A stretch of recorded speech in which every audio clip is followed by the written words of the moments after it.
제가 오늘 할 이야기는 오픈스택이 무엇인지에 대해서 간단히 소개를 해드릴 거예요. 혹시 오픈스택 들어보신 분 계신가요? 두 분이요. 네. 아무래도 생소하실 텐데, 사실 오픈스택을 공부하는 것 자체가 굉장히 어려운 일이에요. 왜냐하면 오픈스택은 그 인프라스트럭처에 관련된 이야기고, 학생분들이나 아니면 현업에 계신 개발자분들도 사실은 인프라와 관련된 코드를 개발하는 일은 거의 없거든요. 근데 그 어려운 것을 한번 30분 만에 설명을 해보도록 하겠습니다. 오픈스택은 오픈스택 공식 홈페이지에서 하는 설명은 클라우드 인프라스트럭처 포 버추얼 머신, 베어 메탈 앤 컨테이너예요. 그러니까 버추얼 머신이랑 베어 메탈 그리고 컨테이너를 위한 클라우드 인프라스트럭처라는 말인데요. 쉽게 이야기를 하면은 여러분들이 친숙한 AWS의 EC2 같은 거 아니면은 뭐 구글 클라우드의 이아스 이런 것들을 내가 직접 구축할 수 있는 오픈소스 프로젝트라고 보시면 됩니다. 근데 거기에서 지원해주는 기능은 가상머신도 만들 수 있고 베어메탈을 컨트롤할 수 있고 베어메탈이라고 한다면 물리적인 서버 그 자체를 의미를 하는 거예요. 그리고 요즘에 이제 핫하게 나오는 기술인 컨테이너와 관련된 기술들도 담당을 하게 되는 거죠. 오픈스택은 이러한 컴포넌트들로 구성이 되어 있어요. 이게 오픈스택 전체 컴포넌트에 대한 랜드스케이프인데 이런 거 하나하나들이 다 GitHub 레포지토리로 구성이 되어 있다고 보시면 되고 저 코드 하나, 요 프로젝트 하나하나는 굉장히 많은 코드로 이루어져 있어요. 우리가 클라우드를 만드는 그 밑바탕이잖아요. 밑바탕이라고 한다면은 뭐 굉장히 속도도 빨라야 되고 고가용성 모든 온갖 하이테크가 다 들어갈 거라고 생각을 하시죠. 근데 오픈스택은 이 모든 프로젝트 전부 다 파이썬으로 짜져 있습니다. 우리가 생각하는 가장 큰 생각이 파이썬 하면 느린데 파이썬은 그냥 단순히 프로토타입이나 간단한 웹서버 이런 거 만드는 용도로 생각하는 거 아니야? 라고 하는데 오픈스택은 그 관념을 깨고 다 파이썬으로 짜져 있어요. 왜냐면은 사실은 이 오픈스택을 구축해서 운영을 하는 거는 개발자들이 아니라 전통적인 인프라를 관리하던 인프라 관리자들이에요. 인프라 엔지니어들이에요. 그런 사람들은 개발에 친숙하진 않아요. 우리가 흔히 아는 자바나 C, C++ 이런 것들에 대해서 친숙하지 않아요. 인프라 엔지니어가 친숙한 거는 쉘 스크립트, 뭐 배시로 만드는 여러 가지 스크립트들, 스크립트성 언어들이 강해요. 그러다 보니까 그런 사람들이 손쉽게 만약 오픈스택을 운영을 하다가 문제가 생겼을 때 원인을 파악하는 가장 쉽게 할 수 있는 방법이 파이썬으로 만드는 거죠. 그래서 오픈스택은 지금까지도 공통적인 언어를 파이썬으로 쓰고 있어요. 그러면 앞에다 설명을 했듯이 오픈스택은 인프라스트럭처를 만드는 거예요. 그리고 인프라스트럭처가 무엇으로 이루어져 있는지를 이제 봐야죠. 인프라스트럭처라고 한다면은 중간에 페이지가 하나가 없어졌네. 아이고. 네. 인프라스트럭처라고 한다면은 우리가 많이 아는 네트워크, 그 다음에 서버, 스토리지 이런 것들이고 또 물리적인 인프라 단으로 가면은 데이터 센터 그리고 이런 에어컨과 같은 공조 시설, 전기 이런 것들이 다 인프라스트럭처예요. 클라우드 인프라스트럭처는 전통적으로 사용하던 물리적으로 사용하던 그런 IT 장비들을 가상화해서 API로 제공을 할 수 있다면은 그게 클라우드 인프라스트럭처죠. 그래서 우리가 물리적인 스위치, 라우터, 케이블 연결해서 쓰던 네트워크는 SDN이라고 정의를 하는 클라우드 디파인드 네트워크로 이루어진 가상화된 네트워크가 클라우드 인프라스트럭처에서 제공하는 네트워크고요. 서버는 여러 가지 가상화 기술을 이용해서 만들어지는 가상머신, 우리가 클라우드에서는 인스턴스라고 부르는 것들이 이제 제공이 되고, 스토리지는 기존의 물리적인 스토리지는 여러 가지 벤더 제품들을 많이 써요. 델이나 HP 아니면은 네뎁 이런 데서 나오는 고성능의 스토리지를 많이 썼다면은 클라우드에서는 그런 스토리지를 블록 스토리지 아니면은 오브젝트 스토리지라는 이름으로 제공을 해주고 있어요. 그리고 지금도 그렇지만은 데이터 센터에 서버를 넣고 운영체제를 설치를 한다고 하면은 뭐 전통적인 기업들 같은 경우에는 사람이 직접 가서 CD 놓고 설치를 해요. 지금도. 아니면은 조금 더 고도화됐다고 하면은 PXE라고 부르는 네트워크 부팅 방식을 통해서 운영체제를 중앙에 OS 설치하는 서버에서 이렇게 밀어 넣어줍니다. 근데 클라우드는 그렇게 설치를 하면 안 되죠. 다 가상 머신으로 만들어져 있으니까요. 그래서 이런 운영 체제를 설치할 수 있는 OS들이 다 이미지화가 되어 있어요. 그래서 그런 이미지를 관리해 줄 수 있는 요소들, 그리고 이런 자원을 아무나 접근을 하면 안 되겠죠.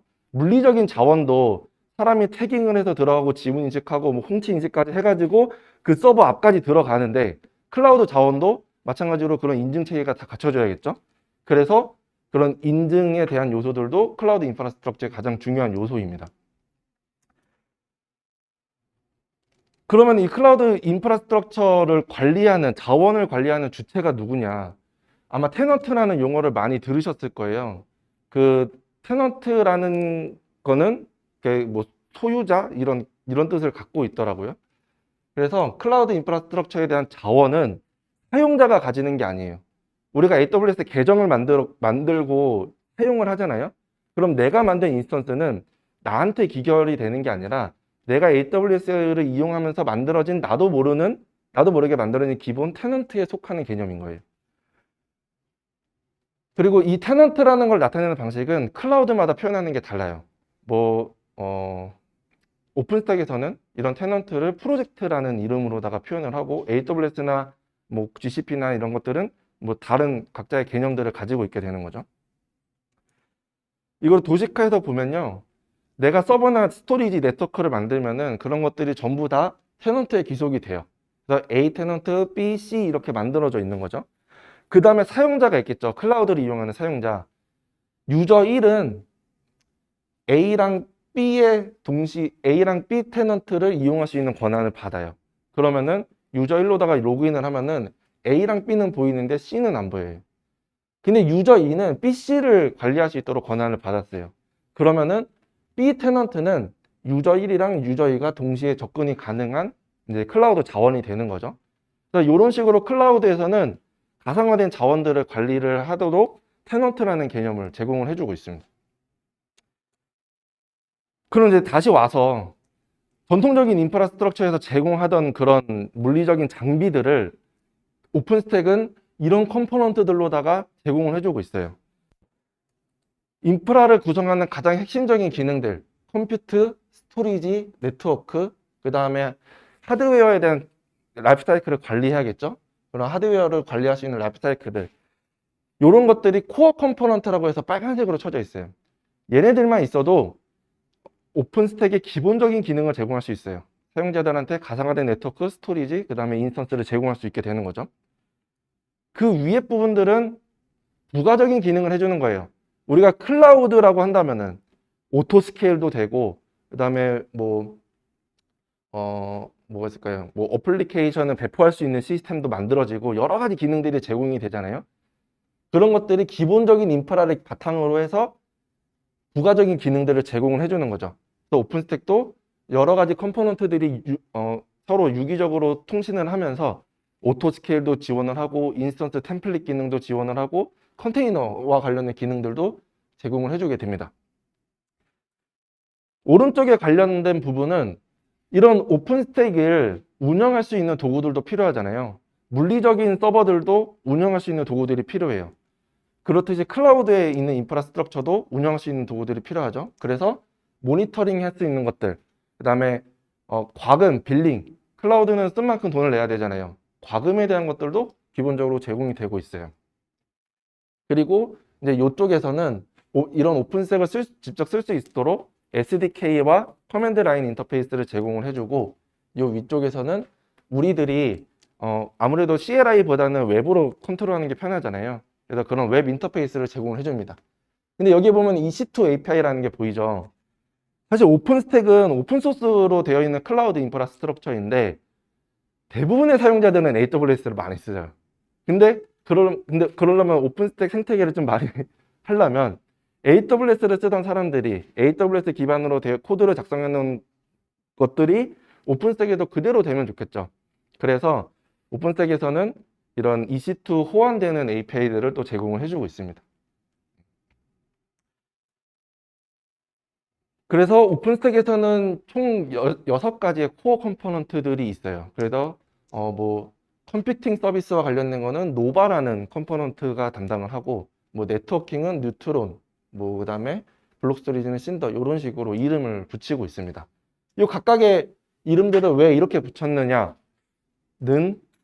아무리 찾아봐도 나오진 않더라고요. 어쨌든 이런 이름으로 됐고 이렇게 또 귀여운 아이콘들도 있습니다. 그러면은 앞에서 보여드렸던 이런 컴포넌트들을 가지고 오픈스택이 어떻게 클라우드 인프라를 만드는지에 대해서 간단히 소개를 드릴게요. 오픈스택의 그런 컴포넌트들은 크게 API와 에이전트로 구분이 되어 있어요. 그래서 API는 클라이언트에 대한 요청, 사용자가 보내는 요청, 아니면 다른 컴포넌트가 보내는 요청을 받아요. 그래서 REST API로 제공을 해줍니다. 에이전트는 오픈스택이 결국에는 자원을 관리를 해야 되잖아요. 네트워크나 스토리지. 그런 자원을 생성하고 삭제하는 역할을 해줘요. 예를 들어서 노바 컴퓨트라는 에이전트는 VM을 생성하고 삭제하고 관리하는 역할을 하는 에이전트예요. 그러면 API가 먼저 요청을 받아서 에이전트가 처리를 하는 구조인데 어떻게 메시지를 전달을 하느냐. 오픈스택에서는 이렇게 API가 에이전트에 있는 특정 함수로 호출을 하는 구조로 되어 있는데 그거를 RPC 콜이라고 불러요. RPC는 리모스 프로시저 콜이에요. 그래서 API와 에이전트들 간의 그런 RPC 콜을 하기 위한 것을 RabbitMQ와 같이 AMQP 프로토콜을 지원하는 메시징 큐를 이용을 해서 서로 통신을 주고받습니다. 그래서 뭐 인스턴스 생성 요청이 왔다. 그러면 API가 받아서 RabbitMQ에 큐 넣고 에이전트가 가져가서 인스턴스를 생성을 하는 거죠. 근데 인스턴스 생성을 노바가 먼저 받아요. 컴퓨팅 서비스와 관련된 것들이니까. 근데 인스턴스 생성에는 네트워크도 만들어야 되고 스토리지도 만들어야 돼요. 그러면은 그 컴퓨팅 서비스를 담당하는 노바가 다른 컴포넌트들을 호출을 해줘야 돼요. 그럴 때는 서로 다른 컴포넌트들의 API를 또 호출을 해서 뭐 인스턴스를 만들다가 인스턴스 생성 요청이 왔는데 50기가짜리 디스크가 필요하네. 그러면은 블록 스토리지를 담당하는 컴포넌트한테 50기가짜리 디스크 만들어줘 라고 API를 호출을 하는 거죠.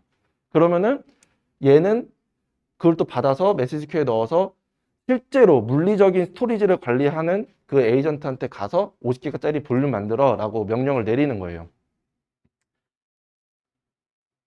그래서 이런 자원을 다루는 API들은 다 비동기로 이루어져 있어요.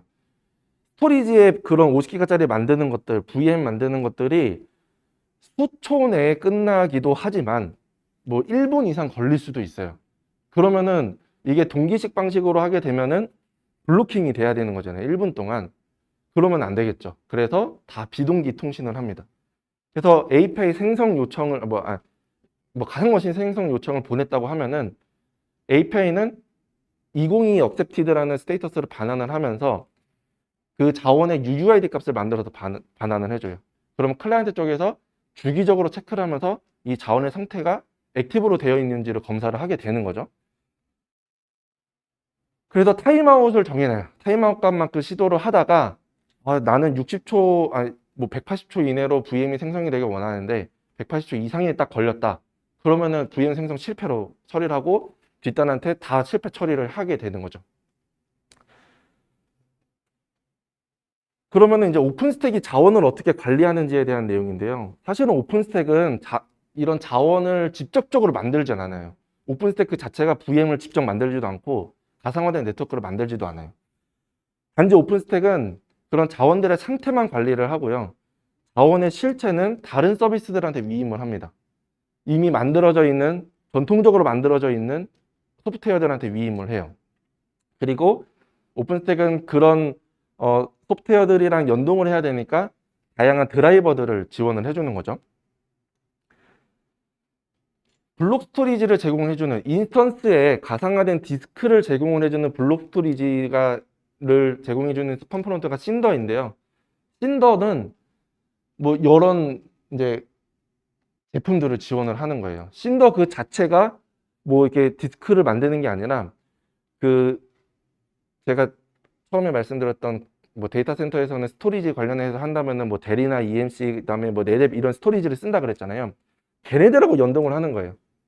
그래서 실제로 가서 보시면은 여긴 잘 안 보이는데 뭐 레노버 뭐 인스퍼, IBM 이런 벤더들의 제품과 통신할 수 있는 드라이버들을 제공을 해줍니다. 그리고 요 사이트에 가서 보시면은 신더에서도 제공하는 기능들이 있을 거잖아요. 근데 그 기능이 그 벤더 제품에서 100% 지원이 안 돼요. 신더에서는 그 볼륨에 대한 암호화 기능이 제공할 수 있는데 IBM의 어떤 특정 제품에서는 그게 안 될 수도 있죠. 암호화가. 그래서 오픈스택을 구축하려는 사람들이 내가 어떤 거를 선택을 해야 될지, 어떤 제품을 썼을 때 어떤 기능을 이용할 수 있을지 이런 것들을 보기 위해서 이런 매트릭스 표를 제공을 해줘요. 마찬가지로 가상화된 네트워크를 제공해주는 뉴트론 같은 경우에도 전통적인 기업들, 시스코나 아니면은 뭐 아리스타, A10 이런 네트워크 장비들이랑 서로 연동을 해서 가상화된 네트워크들을 만들어줍니다. 근데 물론 오픈소스로 되어 있는 것들도 사용을 해요. 그래서 오픈 V 스위치라고 부르는 오픈소스 기반의 가상화된 스위치 이런 것들은 뭐 리눅스에서 바로 돌아가는 가상화된 스위치예요. 그리고 뭐 리눅스 브릿지, OVN 뭐 이런 것들을 이용해서도 가상화된 네트워크를 만들 수 있는 거죠. 근데 사실 이런 것들을 다 이해를 하려면은 네트워크에 대한 이해가 굉장히 깊어야 되고 전통적인 그 데이터 센터의 네트워크를 다루는 네트워크 엔지니어 분들과 상의해서 이런 것들을 결정을 해야 돼요. 왜냐하면 결국에는 가상화된 네트워크는 물리적인 네트워크를 이용을 해야 돼요. 그 물리적인 네트워크는 결국에는 그 데이터 센터를 이루는 그 여러 가지 기술들로다가 구현이 되는 거죠. 마지막으로 이제 인스턴트들 만들어야 될 거잖아요. 그럼 가상 머신들도 이런 것들을 이용해서 지원을 해줍니다. 가장 많이 쓰이는 것들이 이제 KVM 기반으로 이제 가상 머신을 만드는 거죠. 그럼 노바가 가상 머신을 만들으라고 하면은 KVM한테 명령을 내리고 거기서 인스턴스가 제대로 VM이 만들어졌으면은 그거를 오픈스택의 DB에다가 저장을 하는 거예요.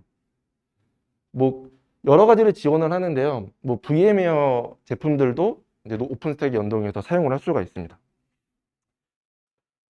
그럼 이제 이런 것들이 어떻게 설계적으로 통신을 하면서 실질적으로 인스턴스를 만드는지 한번 간단히 소개를 해 드릴게요. 먼저 인스턴스 생성 요청이 들어오게 되면은 노바 API가 먼저 받아요. 먼저 받고 나면은 만약에 4코어 8기가 램을 가지는 VM, 그 다음에 50기가짜리를 이게 만들어야 된다고 하면은 어느 하이퍼바이저한테 그 VM이 만들어져야 될지 결정해야 되잖아요. 그래서 그런 결정을 해주기 위해서 스케줄러한테 스펙을 요청을 하고 하이퍼바이저를 선택을 받습니다. 하이퍼바이저라는 뜻은 물리적인 서버에 이런 VM들이 떠지는 서버들을 하이퍼바이저라고 불러요.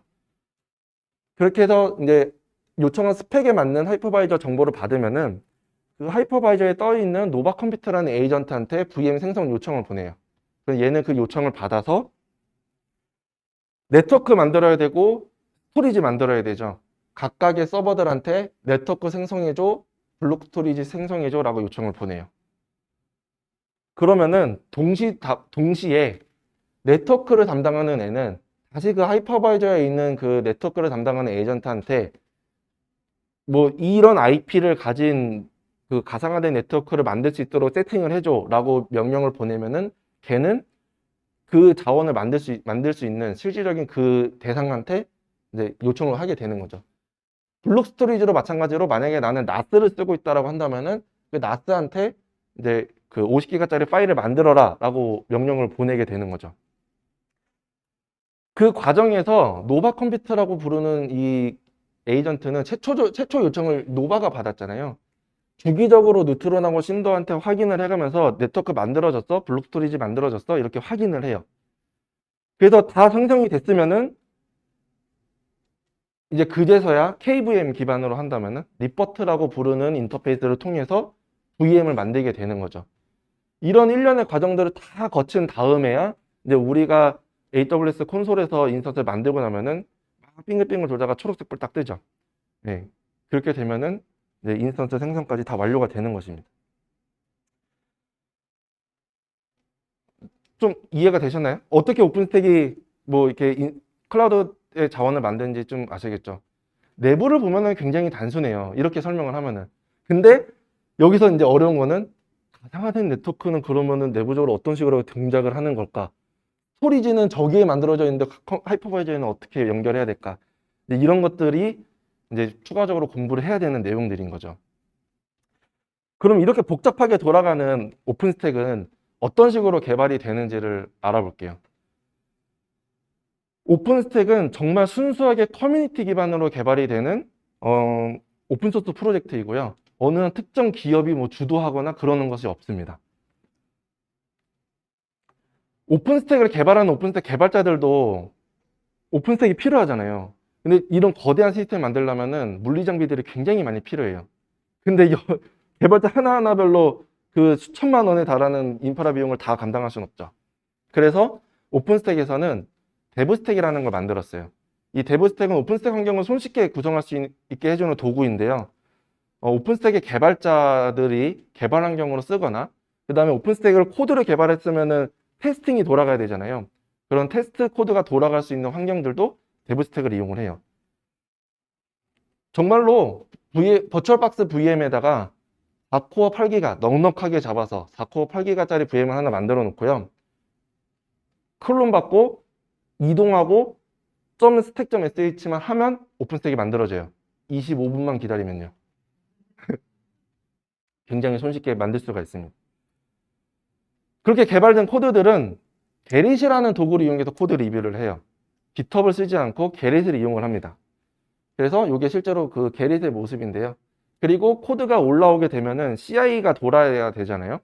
그런 CI 도구로 줄이라는 걸 써요. 줄도 오픈스택 파운데이션에서 만든 그런 CI/CD 도구입니다.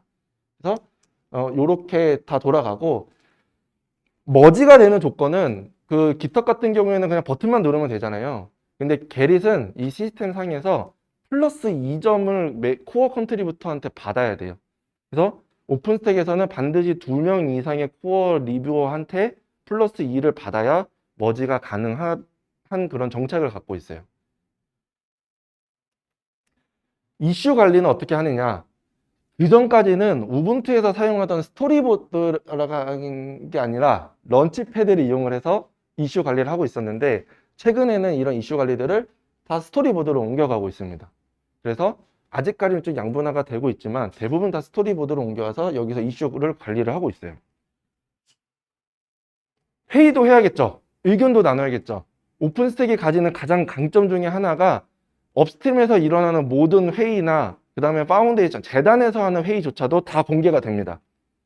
그 회의를 기록하는 시스템으로 이더패드를 써요. 이더패드는 구글 드라이브처럼 동시 편집도 가능합니다. 왼쪽 화면은 오픈스택에서 소통하는 채널로 IRC를 쓰거든요. IRC 채널을 프리노드에서 다른 OFTC라는 채널로 옮기는데 왜 옮겨야 되는가, 옮기는 거에 대한 타당성 이런 거 논의를 했을 거잖아요. 그런 것들에 대한 회의록을 커뮤니티 멤버라면 누구든지 볼 수 있게 다 공개를 해놓은 모습이에요. 그리고 PTG라는 행사를 해요. 프로젝트 팀 게더링의 약자인데요. 온라인으로 만나긴 하지만 아무래도 오프라인으로 만나서 이야기를 하는 게 굉장히 좋잖아요. 그래서 6개월에 한 번씩 오프라인으로 코어 리뷰어들이 다 모여요. 아니면은 이 컴포넌트의 개발에 참여하고 싶은 사람들이 모여요. 그래서 다음 릴리즈에 포함이 될 내용들을 그 한 5일이라는 시간 동안 집중적으로 만나서 논의를 합니다. 그리고 그 논의된 내용들도 다 이더패드에 기록이 되고 누구든지 와서 볼 수가 있어요. 업스트림에서 개발되는 모든 내용이 다 투명하게 기록이 되고 보관이 되는 거죠. 상시적으로도 이야기를 나눠요. 우리는 슬랙이나 카카오톡을 많이 쓰잖아요. 오픈스택은 IRC라는 인터넷이 처음 만들어졌을 때 사용하던 채팅 프로그램을 그대로 씁니다. 그리고 그 모든 내용을 다 아카이빙해서 누구든지 그 채팅 내용을 볼 수 있도록 하고 있어요. 그리고 메일링 리스트도 운영을 해요. 뭐 메일로도 서로 주고받으면서 뭐 질문에 대한 답도 하고 의견도 나눌 수가 있는 거죠. 요 링크로 가면은 그 IRC 채널별로 어떤 논의가 됐는지 다 볼 수가 있습니다. 이런 식으로 나오고요. 그리고 팀별로 다르지만 일주일에 한 번씩 IRC 미팅을 가져요. 주기적으로 각 팀별로 어떤 아젠다별로 이제 논의를 하는 거죠. 그런 것들도 다 이런 식으로 자동으로 텍스트로 회의를 하면은 HTML로 나옵니다. 이렇게 진행이 돼요. 그래서 네, 이런 식으로 IRC 이 여러 가지 컴포넌트별로 다 채널이 있고 각각에 들어가면은 이제 일자별로 어떤 이야기를 했는지를 다 보실 수가 있어요. 이제 오픈스택을 넘어서 오픈스택 파운데이션이 오픈 인프라스트럭처 파운데이션으로 변형이 됐어요. 이게 2020년도부터인데 이거를 만들어낸 이유는 조금 5분만 더 쓸게요. 네. 오픈스택이 처음 고안이 됐던 2010년도, 2009년도, 2010년도에는 오픈소스 기반으로 인프라스트럭처를 만들고자 하는 거대한 꿈이 있었어요. 근데 그 당시까지만 해도 오픈소스로 되어 있는 네트워크 제품이나 스토리지 제품이 없었어요. 현실화될 수 없었던 꿈인 거죠. 근데 이제는 오픈소스 기반의 네트워크, 스토리지 솔루션들이 나오기 시작을 했어요. 그래서 더 이상 어느 특정 기업, 벤더 종속적인 인프라스트럭처를 만드는 게 아니라 오픈소스 기반의 표준화된 모델로 인프라스트럭처를 만들 수 있게 된 거죠. 그래서 오픈 인프라스트럭처라는 개념이 이제 공개가 됐고 열심히 활동을 하고 있습니다. 그 전까지만 하더라도 인프라스트럭처의 발전 단계를 보면요. 피지컬 하드웨어에다가 직접 어플리케이션을 배포를 했어요. 그러다가 하드웨어 버추얼라이제이션이 나오면서 가상 머신이 나오고 그러면서 자원을 그 물리적인 자원을 더 알뜰하게 쓸 수 있게 된 거죠. 거기서 더 발전이 된 게 이아스 클라우드라는 게 만들어지면서 API로 하드웨어를 컨트롤할 수 있게 되었고요. 요즘에는 쿠버네티스 같이럼 어플리케이션을 배포하는 것들도 인프라의 영역으로 들어왔어요. 개발자들은 점점 더 인프라가 어떻게 구성이 되어 있는지 신경 쓰지 않아도 되고 어플리케이션 코드에만 집중할 수 있게 된 거죠. 반면에 인프라를 다루던 사람들은 서버에다가 OS 설치하고 제공하면 끝이었다면은 이제는 어플리케이션을 어떻게 이 내가 만든 인프라에 배포할 수 있게 해줄까라는 것까지 고민해야 되는 영역까지 오게 된 거예요. 그러면서 인프라를 관리하는 사람들도 물리적인 인프라를 관리하려는 노력들을 점점 더 낮추고 데이터 센터를 구성하던 서버들이 특정 벤더에 있는 정말 비싼 서버들이 아니라 상업용 인텔 CPU가 들어가는 것들 값싼 서버들로다가 이루어진 인프라스트럭처를 만들면서 확장 가능한 인프라를 만들 수 있게 해주는 거죠. 그래서 이제 인프라를 담당하는 곳에서의 영역이 단순히 서버랑 네트워크 물리적인 것만 다루는 게 아니라 어플리케이션이 잘 배포할 수 있는 환경까지 만들어줄 수 있게 해주는 게 인프라의 역할이고 그런 것들을 전부 다 오픈소스 기반으로 만들자라는 것들이 오픈 인프라스트럭처의 개념입니다. 네, 그 내용이 요거고요. 그래서 이제 클라우드라는 게 더 이상 데이터 센터 내부에서만 돌아가는 것들이 아니라 가상머신, 그 다음에 베어메탈 컨테이너와 융합해서 여러 가지 인프라를 한꺼번에 엮는 것으로 발전이 되게 된 거예요. 그 사이에서 오픈스택은 이제 이런 인프라스트럭처 만드는 솔루션으로서 디팩토가 되었고요. 그 위에서 다양한 유즈 케이스를 만들어내고 있어요. 뭐 요즘에 나오는 머신러닝, CI/CD, 컨테이너, 엣지 컴퓨팅, 특히나 5G를 만드는 이 5G 망의 근간은 대부분의 회사에서 오픈스택과 쿠버네티스를 이용해 가지고 5G 네트워크를 만들고 있습니다. 그래서 오픈 인프라스트럭처 파운데이션에서는 그런 오픈소스 기반의 인프라스트럭처를 만들기 위해서 여러 가지 프로젝트를 진행을 하고 있어요.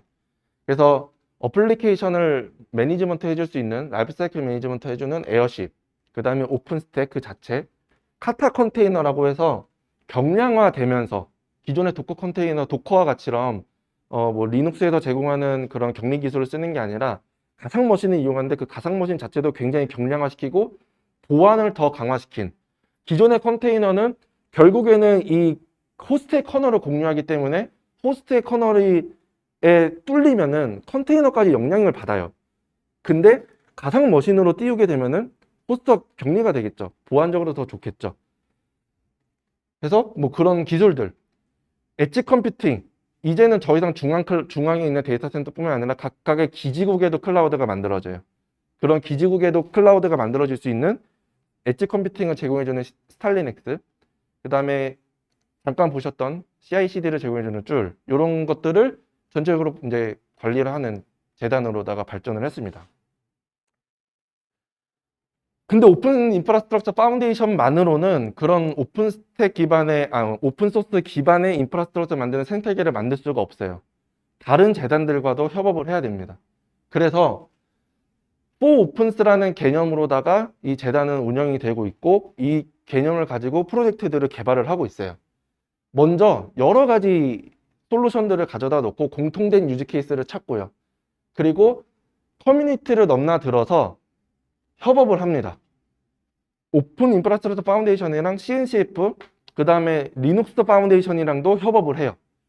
그리고 그들이 협업을 해서 새로운 기술을 만들어냅니다. 그리고 그런 것들을 실제로 프로덕션에다가 적용을 해가면서 테스트를 하는 거죠. 그리고 또 거기서 유즈 케이스를 찾아내고 다른 기관들과 협업하고 새로운 기술을 만들어내는 이런 선순환 구조를 만들면서 오픈소스 기반의 인프라스트럭처를 만들고 있는 거예요. 가장 많이 들었던 이야기가 오픈스택은 이제 죽은 거 아니에요? 요즘에 누가 오픈스택 써요? 쿠버네티스 쓰지. 이런 이야기를 들어요. 근데 사실은 그 둘이 바라보는 방향이 다릅니다. 오픈스택은 물리적인 네트워크 스토리지를 가상화해서 제공해 주는 데 초점을 더 많이 가지고 있어요. 서버들이랑. 쿠버네티스는 어플리케이션을 배포하는 오케스트레이션 그리고 관리하는 데 초점을 맞추고 있어요. 이 둘은 배타적인 관계가 아니라 공존해야 되는 관계인 거죠. 그래서 오픈스택과 쿠버네티스는 공존하면서 협력하는 관계로 앞으로 계속 발전해 나가고 있고, 두 재단들끼리도 굉장히 밀접하게 협업을 하고 있습니다. 이제 좀 오픈스택이 뭔지 아시겠나요? 네. 좀 더 자세히 알고 싶으시다면은 지원해 주시면 되고요. 네, 이상으로 저의 발표를 마치도록 하겠습니다.